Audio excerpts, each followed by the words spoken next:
The game is afoot, not a word. Into your clothes and come.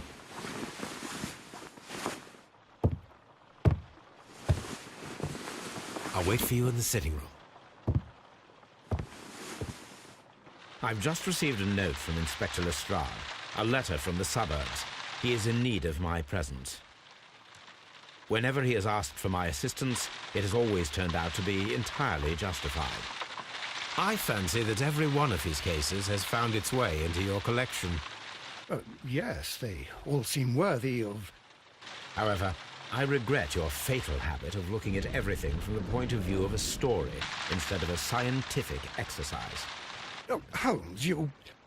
I beg your pardon, I digress. It would be much better to examine this letter than to try to convince you.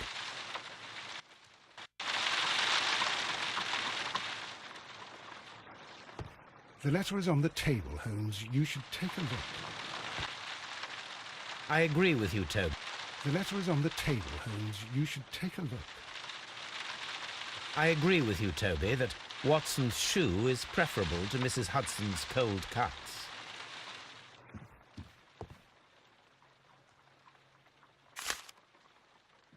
I can tell from Lestrade's handwriting that he was in a hurry when he wrote this letter.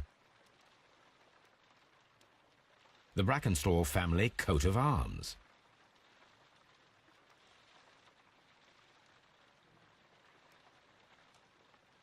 A wax seal with the monogram E.B.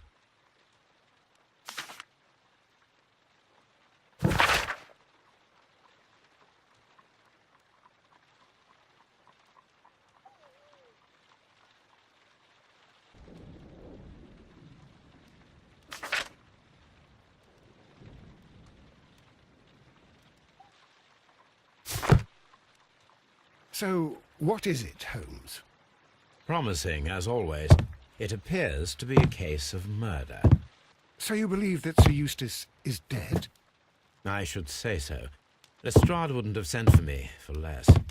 His writing shows considerable agitation, and he is not an emotional man. These people belong to high society. The quality of the writing paper, the E.B. monogram, their coat of arms. The crime was committed before midnight. Holmes, how can you possibly tell? Well, it is all thanks to Lestrade. He wrote his letter at 3:30 in the morning. Imagine the chain of events before that. The local police had to be called in. Scotland Yard was notified. Lestrade himself had to make haste there, and finally compose the letter he sent to me. All of that makes for a fair night's work. It makes sense. Lestrade also speaks of the woman he released.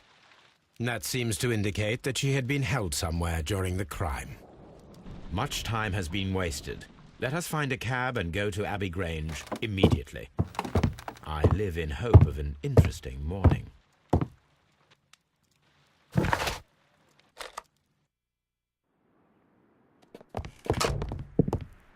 Ah, Mr. Holmes and Dr. Watson, here you are. I'm very glad that you have come, but perhaps I should not have troubled you after all. And why is that?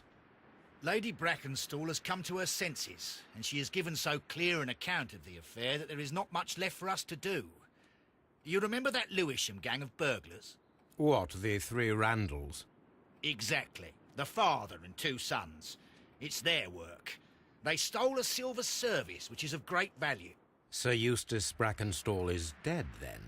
Yes. His head was knocked in with his own poker. A violent act of aggression. Yes, the poor lady. She has had a most dreadful experience. She was assaulted and tied to a chair. But I think that you would best see her and hear her account of the facts. She's in the morning room with her maid, Teresa Wright. Where is the body of the deceased? In the dining room. We haven't touched anything. All right, I'm going to examine it. Very good, Watson.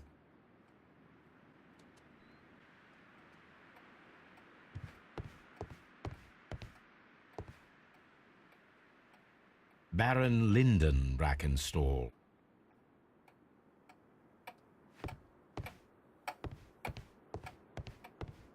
Lord Ramsay Brackenstall. Lady Brackenstall awaits you in the morning room. Lord Brigham Brackenstall. Sir Warthen Brackenstall. Lord George Brackenstall. The Brackenstall family seems rather austere.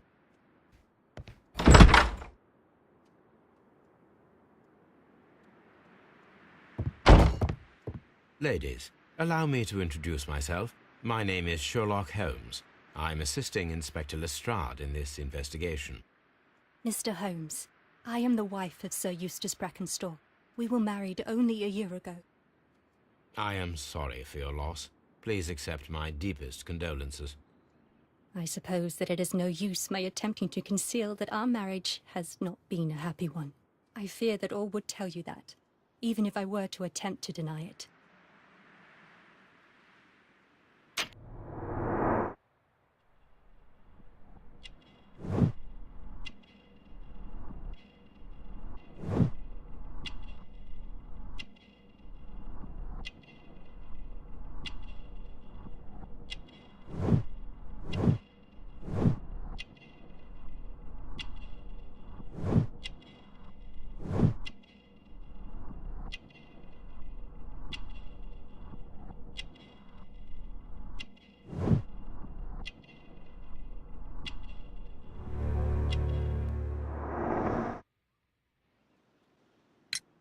Can you describe to me the events of yesterday evening?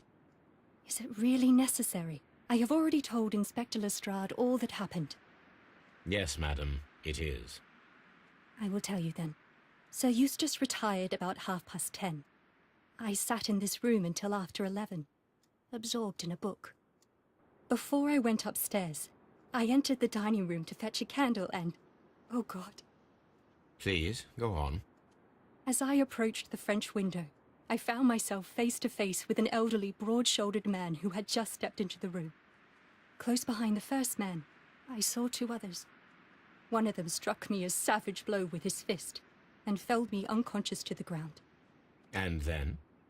When I came to myself, I found that they had secured me tightly to a dining room chair. It was at that instant my unfortunate husband entered the room. He fought with the intruders? Yes, I think he had heard them, for he was holding his stick. But they were three, and he eventually succumbed. One of them, the elder one, struck him a terrible blow with the poker. I fainted once more. When I opened my eyes, they had withdrawn. Then my brave Teresa came to my assistance. Did these three villains steal anything? Yes, I found that they had taken the silver from the sideboard, but you can see for yourself in the dining room. You mentioned that your marriage was not a happy one. Was there anything specific that was troubling you? He was not a nice man when he was drunk, and he suffered from dark moods, but nothing else.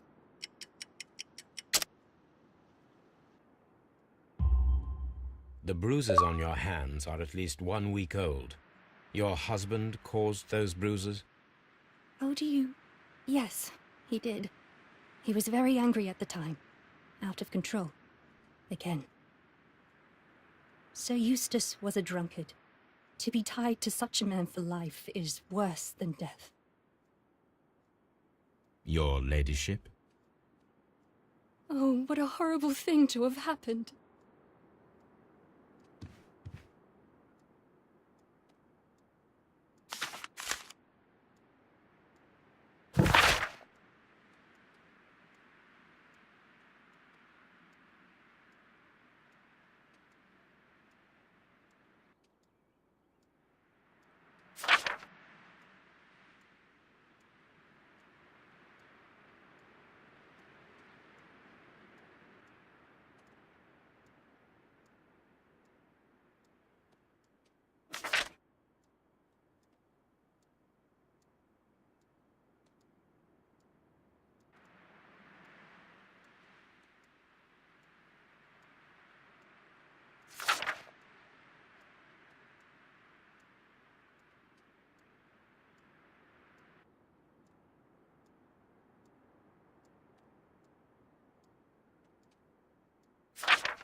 description of the Randall gang provided by Lady Brackenstall is identical to the one in the Times article.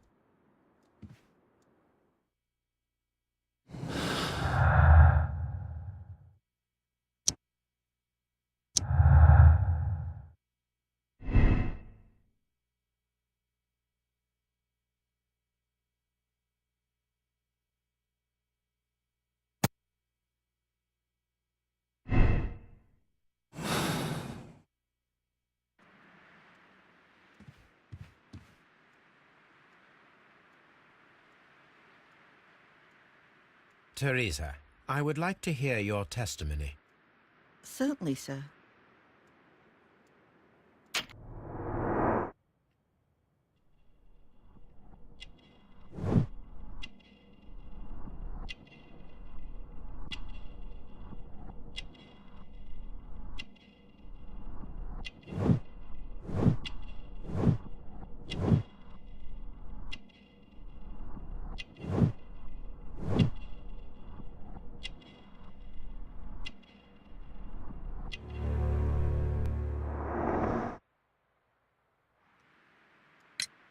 As I sat by my bedroom window, I saw 3 men in the moonlight down by the lodge gate.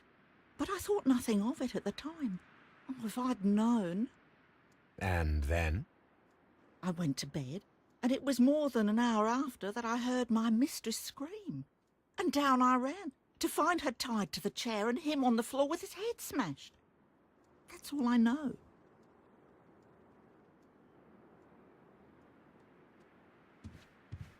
My mistress is very tired. Can't you allow her to her room?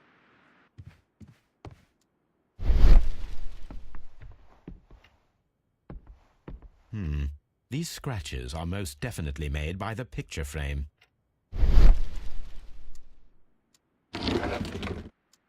This is Sir Eustace's safe. There may be something important inside. I must ask Lady Brackenstall to open it.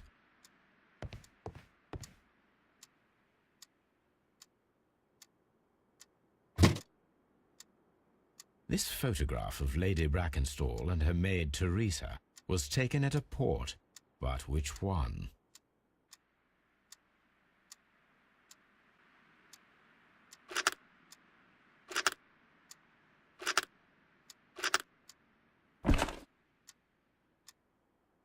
So the lady and her maid came from Australia a year and a half ago on this ship.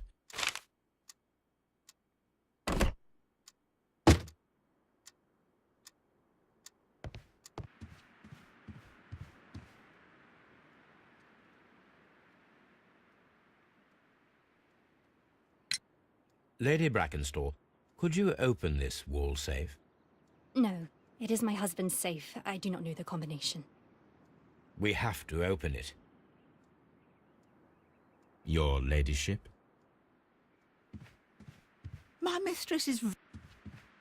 Oh, what a... Let us try to open this safe. This safe can be cracked.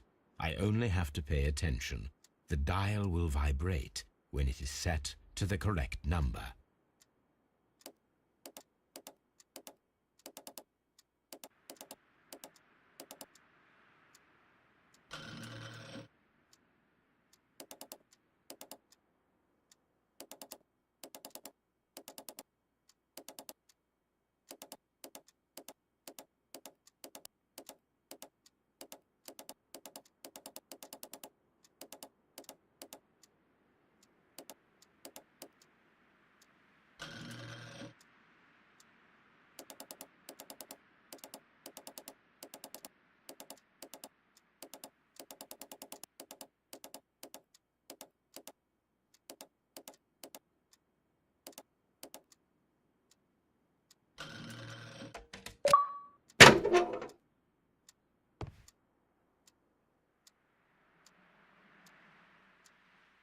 It is common practice to keep one's valuables in a safe behind a painting.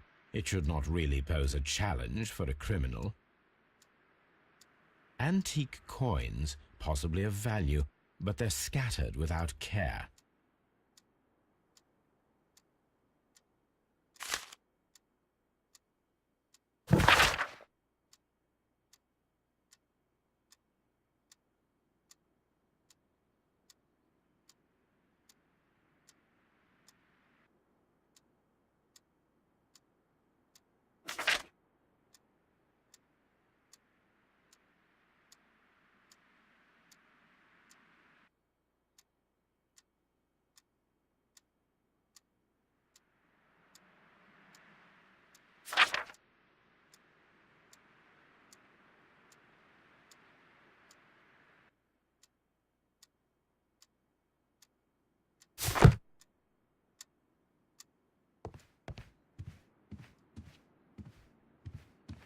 Oh, what a horrible thing.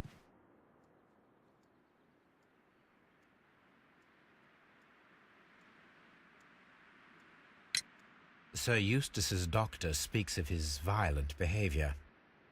Yes, Sir Eustace was an extremely violent man. A detestable human being, to be more precise. It is true that he once threw a decanter at me, and all because I dared to stand up to him in defence of my mistress. Sly devil. God forgive me that I should speak of him so now that he's dead, but a devil he was, if ever one walked the earth. We met him only 18 months ago. She'd only just arrived in London. Yes, it was her first voyage. She'd never been from home before. Wonder with his title and his money and his false London ways. If she made a mistake, she has paid for it, if ever a woman did. She doesn't have any friends here, so it was specially hard for her.